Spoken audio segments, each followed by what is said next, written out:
മാനത്തിലേക്ക് നിങ്ങൾ നോക്കുന്നില്ലയോ? മാനത്തെ എങ്ങനെയാണ് ഉയർത്തിയിട്ടുള്ളത്? നിങ്ങൾ പർവ്വതത്തിലേക്ക് നോക്കുന്നില്ലയോ? പർവ്വതത്തെ എങ്ങനെയാണ് നാട്ടിയിട്ടുള്ളത്? നിങ്ങൾ ഭൂമിയിലേക്ക് നോക്കുന്നില്ലയോ? ഭൂമി എങ്ങനെയാണ് പരത്തിയിട്ടുള്ളത്? ഒട്ടകത്തിലേക്ക് നോക്കുന്നില്ലയോ? മലയിലേക്ക് നോക്കുന്നില്ലയോ? ഭൂമിയിലേക്ക് നോക്കുന്നില്ലയോ? മാനത്തേക്ക് നോക്കുന്നില്ലയോ? ഖുർആന്റെ ചോദ്യമാണ്. അപ്പൊ ചിന്തിക്കണം ഇവിടെ മനുഷ്യനായിട്ട് ജീവിക്കുമ്പോ.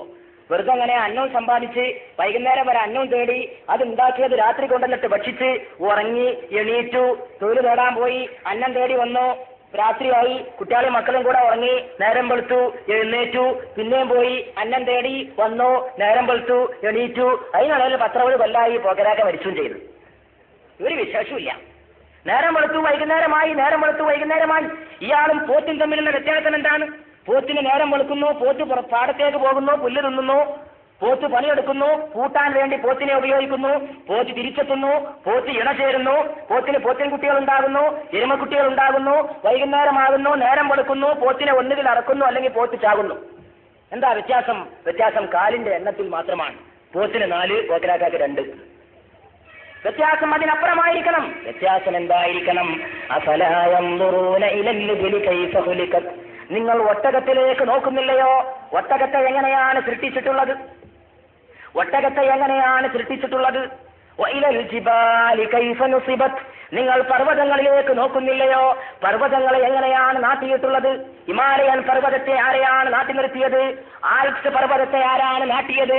സഹ്യപർവ്വതത്തെ ആരാണ് നാട്ടിയത്? വിന്ധ്യാ പർവ്വതത്തെ ആരാണ് നാട്ടിയത്? ആരാണ് ഈ പർവ്വതങ്ങളെ, ആരാണ് ഈ മാമലകളെ, ആരാണ് ഈ മലമടക്കുകളെ നിയന്ത്രിച്ചു പോരുന്നത്? ആരാണ് ഈ പർവ്വതങ്ങൾക്ക് മുഴുവൻ നിൽക്കാനുള്ള ശക്തി കൊടുത്തത്? ഭൂമി ഇളകിപ്പോകാതിരിക്കാൻ ആണി തറച്ച പോലെ കിഴക്കൊരു പർവ്വതം, പടിഞ്ഞാറൊരു പർവ്വതം, വടക്കൊരു പർവ്വതം, തെക്കൊരു പർവ്വതം. ആരാണ് ഈ പർവ്വതങ്ങളെ നാട്ടി നിർത്തിയത്? ആരാണ് ഈ മാനത്തെ ഉയർത്തി നിർത്തിയത്? തൂണില്ലാതെ അവൻ മാനത്തെ നിർത്തിയിരിക്കുന്നു. എന്നാൽ ഭൂമിയിലേക്ക് ഏത് സാധനവും തൊടുമ്പോഴേക്ക് വീണു പോകുന്നു. ഒരു ചെറിയ സംഗതിയാണല്ലോ അത്. അത് ചിന്തിച്ചിട്ടാണ് സർ ഐസക് ന്യൂട്ടൺ ഒരു വലിയ സിദ്ധാന്തം ആവിഷ്കരിച്ചത്. ഒരു ദിവസം ന്യൂട്ടൺ ഇങ്ങനെ വീട്ടിന്റെ മുറ്റത്ത് അടുക്കളത്തോട്ടത്തിൽ ഒരു ആപ്പിൾ മരത്തിന്റെ ചുവട്ടിൽ പോയിരിക്കുമ്പോ, ശാസ്ത്രജ്ഞനായ ന്യൂട്ടൺ ഇങ്ങനെ ആലോചിച്ചുകൊണ്ടിരിക്കുമ്പോ പെട്ടെന്നൊരു ആപ്പിൾ ഇങ്ങോട്ട് താഴേക്ക് വീണു. സാധാരണക്കാരനായ ഒരു മനുഷ്യൻ പെട്ടെന്ന് ചിന്തിക്കുക ആപ്പിൾ എങ്ങനെ വയറ്റത്തിലാക്കണം എന്നാണ്. പക്ഷെ ന്യൂട്ടൺ ചിന്തിച്ചു എങ്ങനെ താഴേക്ക് വീണു. എന്തുകൊണ്ട് മേലോട്ട് പോയില്ല? ഐസക് ന്യൂട്ടൺ ആലോചിച്ചു, എന്തുകൊണ്ട് ഈ ആപ്പിൾ പഴം താഴേക്ക് തന്നെ വീണു, എന്റെ മുകളിലോട്ട് പോകാത്തത്? അങ്ങനെയാണ് സർ ഐസക് ന്യൂട്ടൺ ലോകത്തെ പിടിച്ചു കുലുക്കിയ, ശാസ്ത്ര ലോകത്തെ പിടിച്ചു കുലുക്കിയ ആകർഷണ സിദ്ധാന്തം ആവിഷ്കരിച്ചത്. സെന്റർ ഓഫ് ഗ്രാവിറ്റി, ആകർഷണത്തിന്റെ കേന്ദ്രമുണ്ട് ഭൂമിക്ക് എന്ന് ന്യൂട്ടൺ പറഞ്ഞു. ഭൂമിക്കകത്തൊരു കേന്ദ്രമുണ്ട്, ആ കേന്ദ്രത്തിലേക്ക് ഭൂമി എല്ലാറ്റിനെയും ആകർഷിക്കുന്നു. അതുകൊണ്ടാണ് ആപ്പിൾ താഴേക്ക് വീണത്, അല്ലെങ്കിൽ ആപ്പിൾ താഴേക്ക് വീഴുമായിരുന്നില്ല എന്ന് ലോകപ്രശസ്ത ശാസ്ത്രജ്ഞനായ സർ ഐസക് ന്യൂട്ടൺ ലോകത്തെ പഠിപ്പിച്ചു. ന്യൂട്ടൺ ഉണ്ടാക്കിയതല്ല ആകർഷണം, ന്യൂട്ടൺ ഇത് പഠിച്ച ആളാണ്. ആകർഷണം ഉണ്ടാക്കിയ ആൾ പറയാം. ശാസ്ത്ര പൂജകരെ മനസ്സിലാക്കണം. ന്യൂട്ടനെ ബഹുമാനിക്കാം, ന്യൂട്ടൺ ഇത് കണ്ടെത്തിയ മനുഷ്യനാണ്. പക്ഷേ ന്യൂട്ടൺ അല്ലല്ലോ ഈ ആകർഷണം ഉണ്ടാക്കിയ ആള്. ആകർഷണം ഉണ്ടാക്കിയത് തമ്പുരാനാണ്, ഈ ലോകത്തെ സൃഷ്ടിച്ചു വെച്ച തമ്പുരാനാണ്.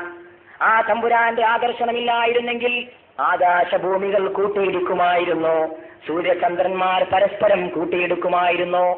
കോട്ടക്കലങ്ങാടിയിലെ 10 വാര വീതിയുള്ള റോട്ടിലൂടെ പോകുമ്പോൾ നാം കേൾക്കുന്നു, കാണുന്നു, തലപ്പാറയിൽ ബസ് അപകടം, ചമ്മാട്ട് വേറെ അപകടം, കാറ് ലോറിയുമായി, ലോറി ബസ്സുമായി, ട്രക്ക് കാറുമായി, കാറ് ട്രോളിയുമായി, ബസ് കാളവണ്ടിയുമായി, കാളവണ്ടി ലോറിയുമായി കൂട്ടിയിടിക്കുന്നു, ആളുകൾ മരിക്കുന്നു, റോഡുകൾ ചോരക്കളമാകുന്നു. എത്രയെത്ര റോഡുകളാണ് ചോരക്കളമായി മാറിയിട്ടുള്ളത്, എത്രയെത്ര അപകടങ്ങളാണ് സംഭവിക്കുന്നത്. കുടുംബം ഒന്നിച്ച് യാത്ര ചെയ്യുമ്പോൾ മാതാവ് മരിച്ച കുടുംബം, പിതാവ് മരിച്ച കുടുംബം, മക്കൾ പോയ മാതാപിതാക്കൾ, ഭർത്താവ് പോയി വിധവകളായി തീർന്ന പെൺകുട്ടികൾ, യുദ്ധകളത്തിൽ വെച്ച് കുടുംബക്കാരെ നഷ്ടപ്പെട്ട പോലെ റോട്ടിന്മേൽ വെച്ച് കുടുംബക്കാരെ നഷ്ടപ്പെടുന്ന ഒരു നൂറ്റാണ്ടായി 20-ാം നൂറ്റാണ്ട് മാറിപ്പോയിരിക്കുകയാണ്. 10 വാര രീതിയുള്ള റോഡ് നിയന്ത്രിക്കാൻ കഴിയാത്ത മനുഷ്യ, നീ മാനം നോക്കിക്കൊണ്ട് പറയുന്നു ഈ ലോകത്തിന് സൃഷ്ടാവില്ല. ആ മാനത്തെ നീ ശ്രദ്ധിച്ചിട്ടുണ്ടോ? അവിടെ അതാ ഒരു സൂര്യൻ, അവിടെ അതാ ഒരു ചന്ദ്രൻ, അവിടെ അതാ ഒരു വ്യാഴം, അവിടെ അതാ ഒരു ശുക്രൻ, അവിടെ അതാ ഒരു ബുധൻ, അവിടെ അതാ ഒരു ശനി, അവിടെ അതാ ഒരുപാട് വാൽനക്ഷത്രങ്ങൾ, ഒരുപാട് ഗ്രഹങ്ങൾ, ഒരുപാട് ഉപഗ്രഹങ്ങൾ, ഒരുപാട് താരാപഥങ്ങൾ, ഒരുപാട് ഉൽക്കകൾ, ഒരുപാട് കൊള്ളിമീനുകൾ. ചിലപ്പോഴൊക്കെ രാത്രി പാറപ്പുറത്ത് ഇങ്ങനെ ഇരിക്കുമ്പോൾ കാണാൻ പെട്ടെന്ന് മാനത്തൂടെ ഒരു നക്ഷത്രം അങ്ങോട്ട് പറന്നു പോകും. 79 കൊല്ലത്തിനിടക്ക് ഭൂമിയെ കാണാൻ വരുന്ന ഹാലിയുടെ വാൽ നക്ഷത്ര കണ്ട തലമുറയിൽപ്പെട്ടവരാണ് നിങ്ങളും ഞാനും. 79 കൊല്ലത്തിനിടക്ക് ഹാലിയുടെ വാൽ നക്ഷത്രം വരും. നമ്മൾ ഇരിക്കുന്ന ഈ പാറപ്പുറത്ത് കയറിയിട്ട് ഞാൻ ഒരുപാട് രാത്രി ആ കാലഘട്ടത്തിൽ ഹാലിയുടെ വാൽ നക്ഷത്രത്തെ കാണാൻ വേണ്ടി മണിക്കൂറുകൾ ആകാശത്തേക്ക് നോക്കിയിട്ടുണ്ട്. ഹാലിയുടെ വാൽ നക്ഷത്രം എന്ന് കേട്ടാൽ തോന്നും അത് ഹാലി ഉണ്ടാക്കിയതാണോ. ഞാൻ നേരത്തെ ന്യൂട്ടന്റെ കഥ പറഞ്ഞ മാതിരിയാ, അത് കണ്ടെത്തിയ ആളാണ് ഹാലി. ഹാലി ഇസ് കോമറ്റ് എന്ന് അങ്ങനെ അതിന് പേരും കിട്ടി. അപ്പോഴും ചില ആൾക്കാരെയൊക്കെ ഹാലിന്റെ വകയെന്നാ. ഹാലി അത് കണ്ടെത്തിയ ആള്. ഹാലി കണ്ടെത്തുന്നതിന് എത്രയോ നൂറ്റാണ്ടുകൾക്ക് മുമ്പ് ഇത് വന്നു പോണില്ലേ. 79 കൊല്ലത്തിനടക്ക് കൃത്യമാണ്. 79, 78 ആയിട്ടില്ല, എന്ന് വരെ 80 ആയിട്ടില്ല. ആരാ അങ്ങനെ കൊല്ലം കണക്കാക്കിയിട്ട് ഹാലിയെ പറഞ്ഞയക്കുന്ന ആള്? ഇപ്പൊ ഹാലി എവിടെ പോയിട്ടാ ഇരിക്കുന്നത്? മറുപടി കിട്ടണം. കാലത്തിന്റെ വിളിയാളം മനുഷ്യന്റെ മുമ്പാകെ മുഴക്കുന്ന ചോദ്യങ്ങളിൽപ്പെട്ട ഒരു ചോദ്യമാണ്. എവിടേക്ക് പോയി ഈ വാൽനക്ഷത്രങ്ങൾ? ഹാലിയുടെ വാൽനക്ഷത്രത്തെ പറ്റി പറയുന്നു, അത് ഭൂമിയിൽ കൊള്ളൂല. ഒന്ന് ആലോചിച്ച് നോക്കണം, ഭൂമിയിൽ കൊള്ളൂല ഹാലിയുടെ വാൽനക്ഷത്രം. ഭൂമിയിൽ കൊള്ളാത്ത ഈ പടുകൂറ്റൻ സാധനത്തെ എവിടെ പോയിരിക്കുകയാണ്? അതിന് ഉൾക്കൊള്ളണമെങ്കിൽ സ്ഥലം വേണ്ടേ? ആ സ്ഥലം എവിടെയാണ്? 79 കൊല്ലത്തിനടക്ക് അതിനങ്ങോട്ട് പറഞ്ഞയക്കുന്ന ആളാരാണ്? എന്തുകൊണ്ടാണ് ആ കൊല്ലം പിഴക്കാത്തത്? കമ്പ്യൂട്ടറിന്റെ കണക്ക് തെറ്റുന്നു, റോഡിന്റെ കണക്ക് തെറ്റുന്നു, സകലവിധ കണക്കുകളും തെറ്റുന്നു. എന്തുകൊണ്ട് ഈ പ്രപഞ്ചത്തിന്റെ കണക്ക് തെറ്റുന്നില്ല? അനാദ്യന്തമാദ്യം പരം തത്വമർത്ഥം ചിതാകാരമേയം തുരീയം ത്വമേയം സമസ്ത പ്രപഞ്ചം ശുചിച്ചും ഭരിച്ചും മുദാ സംഹരിച്ചും രസിച്ചും രമിച്ചും കളിച്ചും പുളച്ചും ആനന്ദദേശേ വസിച്ചും കളിച്ചും പുളച്ചും മഹാഘോരഘോരം വിളിച്ചും മമാനന്ദ ദേശേ വസിച്ചും. ശ്രീനാരായണ ഗുരു പ്രപഞ്ചത്തെ പറ്റി പാടിയതാ. അവർക്കൊക്കെ ബുദ്ധി ഉണ്ടായിരുന്നു, നല്ല വിവരം ഉണ്ടായിരുന്നു.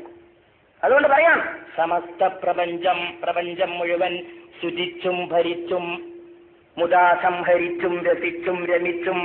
പ്രപഞ്ചത്തെ ഭരിച്ചിട്ടും അതിനെ സംഹരിച്ചിട്ടും അതിനെ തകർത്തിട്ടും എന്നിട്ട് രസിച്ചിട്ട് എന്നിട്ട് രമിച്ചിട്ട് മാത്രവുമല്ല കളിച്ചും പുളച്ചും മഹാഘോരഘോരം വിളിച്ചും മമാനന്ദ ദേശേ വസിച്ചും അനാദ്യന്തമാദ്യം. അത് ശങ്കരാചാര്യ പറയാണ്. നാരായണ ഗുരുവും ശങ്കരാചാര്യർ രണ്ടും അദ്വൈതവാദികളായിരുന്നു. രണ്ടുപേരും ഭാരതീയ തത്വചിന്തയിൽ സ്വന്തമായ വഴികൾ കൂട്ടിച്ചേർത്തവരാണ്. ശങ്കരാചാര്യർ 1300 കൊല്ലങ്ങൾക്ക് മുമ്പ് ജീവിച്ചു. ശ്രീനാരായണ ഗുരു വെറും 19 കൊല്ലങ്ങൾക്ക് മുമ്പ് കാലടിയിൽ നമ്മുടെ ചെമ്പകന്തിയിലും പിന്നെ ശിവഗിരിയിലും ജീവിച്ചിരുന്നു. ആ നാരായണ ഗുരു എന്താ കണ്ടെത്തിയത്? പ്രപഞ്ചത്തെ ഭരിച്ചു പോരുന്ന ഒരു തമ്പുരാനുണ്ട്. മറ്റഭിപ്രായ വ്യത്യാസങ്ങളൊക്കെ അവിടെ ഇരിക്കട്ടെ, അതൊക്കെ മതവിശ്വാസികൾക്കിടയിൽ ഉണ്ടാവും. ഇതിനെ ഭരിച്ചു പോരുന്ന ഒരു തമ്പുരാനുണ്ട്. തമ്പുരാനില്ല എന്ന് പറയാൻ അവരാരും ധൈര്യം കാണിച്ചിട്ടില്ല. അത് പറയാൻ ധൈര്യം കാട്ടിയവർ പിന്നെയാണ് വന്നത്. ഇല്ല. ചിലവര് പറഞ്ഞു ഉണ്ടാകാം, ഇല്ലായിരിക്കാം. ഞാനിപ്പോ ഇല്ല എന്നും പറയാൻ പോകുന്നില്ല, എന്നാ ഉണ്ട് എന്ന് പറയാൻ എനിക്കൊട്ട് ഉറപ്പില്ല. ഇല്ല എന്ന് ഏതായാലും പറഞ്ഞില്ല, അഥവാ മരിച്ചു ചെല്ലുമ്പോൾ മൂപ്പരോട് ഉണ്ടായാലോ. അപ്പൊ ഇല്ല എന്ന് അറിഞ്ഞിട്ട് അബദ്ധത്തിൽ ചാടാൻ പോണ്ട. പണ്ഡിറ്റ് ജവഹർലാൽ നെഹ്റു ഒക്കെ ഈ കൂട്ടത്തിൽപ്പെട്ട ആളായിരുന്നു. ജവഹർലാൽ നെഹ്റുവിനെ നിരീശ്വരവാദി എന്ന ആൾക്കാരെ മനസ്സിലാക്കിയത് തെറ്റിദ്ധാരണയാണ്. ജവഹർലാൽ നെഹ്റു ഒരു സന്ദേഹവാദിയായിരുന്നു. സന്ദേഹവാദി, ദൈവമുണ്ടോ ഇല്ലയോ എന്ന കാര്യത്തിൽ സന്ദേഹം. അങ്ങനെ ഒരു കൂട്ടരുടെ ലോകത്ത് തത്വചിന്തയിൽ തന്നെ പ്രത്യേകമായ തത്വചിന്തയാണത്. ഒരു കൂട്ടർ തീരെ ദൈവം ഇല്ല എന്ന് പറഞ്ഞു, ഒരു കൂട്ടർ ഉണ്ട് എന്ന് പറഞ്ഞു, ഒരു കൂട്ടർ രണ്ടിന്റെയും ഇടയിൽ ഉണ്ടായിരിക്കാം ഇല്ലായിരിക്കാം എന്ന് പറഞ്ഞു.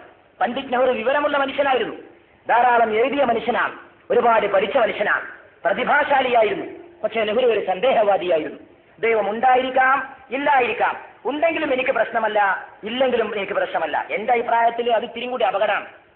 ഇല്ല എന്ന് പറയുന്നതിനേക്കാൾ അപകടമാണത്. ഇല്ല എന്ന് പറയുന്നവനാ അതിനൊരു ഗൗരവത്തിൽ പരിഗണിച്ചു എന്ന് പറയാം. ഈ ആളത് ഗൗരവത്തിൽ പരിഗണിച്ചിട്ടും കൂടില്ല എന്നാണ് എന്റെ അർത്ഥം. ഉണ്ടായിരിക്കാം ഇല്ലായിരിക്കാം, എനിക്കത് പ്രശ്നമില്ലാന്ന് പറഞ്ഞാൽ അത്ര വലിയൊരു കാര്യമില്ല. ഈ പ്രപഞ്ചത്തിന് ഒരു തമ്പുരാനുണ്ടോ എന്ന കാര്യം അത്ര പ്രധാനപ്പെട്ട കാര്യമല്ല എന്ന് പറയാൻ പുറപ്പെട്ടാൽ മനുഷ്യന്റെ സ്ഥിതി എന്താണ്? അതുകൊണ്ട് പ്രിയപ്പെട്ട